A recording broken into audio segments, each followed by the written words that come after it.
İndi məsəl üçün deyək də, mən öz evimin pəncərəsini dəmir barmaqlıqlarla bağlayacamsa, gedib xüsusi mühafizə tutacamsa, onda mən polisə niyə vergi verməliyəm?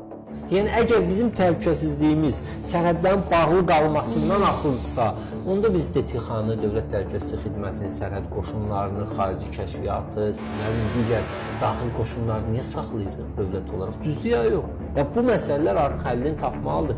Mən əminəm, Rusiyadan təhdidlər var, İrandan təhdidlər var, sərhəddən təhdidlər var. Qusarda baş verən o meşə qardaşları filan, bu yaxınlarda kadrlar filan görür. Amma bu ona əsas verməli deyil ki, biz dövlətin təhlükəsizliyinin altını xalq çəkməli deyil. Dövlət Təhlükəsizlik Xidmətləri o məsələləri həll eləməlidir. Düz məsələn, biz avtobus yoluna çıxa bilmirik də, adi maşınlar. Amma xüsusi xidmət orqanlarına çıxır. Niyə? Çünki onların yükü çoxdur. Onlara icazə var. Onların üstünlükləri var. Onların imtiyazları var. Niyə? Bizim bu problemlər, çünki onların məsuliyyəti çoxdur. Problemlərimizi həll eləməlidir. İndi biz də deyirik, təhlükəsizlik ola bilər, daim də olacaq. Biz nə eləsək də qonşumuz cənubdan İrandır, şimaldan Rusiya. Biz bunlardan canımızı qutara bilməyəcəyik və nə qədər Azərbaycan var, o qədər də hər iki qonşudan təhdid. Onu biz bütün ömür boyu sərhədlərə bağlayaq. Yəni sərhədlərin açılması önəmlidir.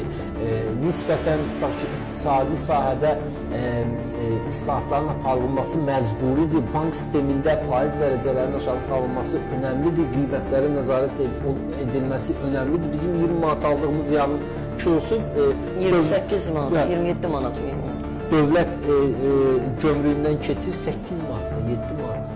Qardaş, bu 7 manata, 8 manata keçən yağı mən niyə 20 manata, 25 manata almalıyam? Düzdür?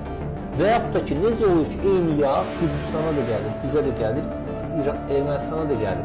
Bizdə gəlir 25 manata, Gürcüstana gəlir 12 manata, Ermənistana gəlir 13 manata. Necə ola bilər ki, biz 200% bahasını alırıq o yağı, o ərzaqları? Düzdür, Ləman xanım? Necə ola bilir ki, bizim özümüzün məhsullarımız qala-qala, baxın, biz gedirik dünyanın o başından mandarin alırıq, apelsin alırıq. İndi bananı filanı başa düşdük də, indi yetişmir filan elə. Hatta kartofu niyə biz xaricdən ixal eləmək? Niyə öz kəndlərimizə biz dəstək vermirik? Real dəstək. Niyə bizim axı kasıblar bu qədərdir? Niyə bizim tələbələr bu vəziyyətdədir? Niyə bizim səhiyyə sistemimiz bu vəziyyətdədir? İndi sağ olsunlar, biz hər dəfə bizə indi üzvlərimiz, yaxınlarımız müraciət edəndə təbbə zəng edirik, əlaqələrdən xahiş edirik falan. Amma sizin bilmirəm, başınıza gəlib ya, bir xəstə gedir, xəstəxanada yer yox. Bu semaşka dediyimiz şey, təmirə bağlanıb, qardaş, insanlar xəstələr qapının ağzında qalır. Bu nə qədər təmir olacaq? Bu təmir varsa bir yerdə yer açsın. Bu cəmaat xəstələn, nə qədər ki insan var xəstələnəcək, müraciət edir, yer yoxdur. Xəstəxanalarda yer yoxdur.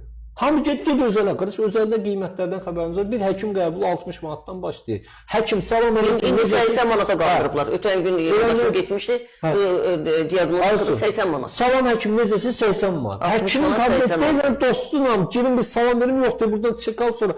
İndi söhbət məndən getmir, sağ olsun. Bizim indi bəzi dostlar, həkimlər, təşəkkür edirəm, mən getdiyim, müraciət edəndə sağ olsunlar. Bəzi pul da almırlar, dava ilə pul verir, amma hamı belə deyil axı, hamının imkanı yoxdur axı. Doğru. Yəni bu məsələləri gəlin oturaq danışaq.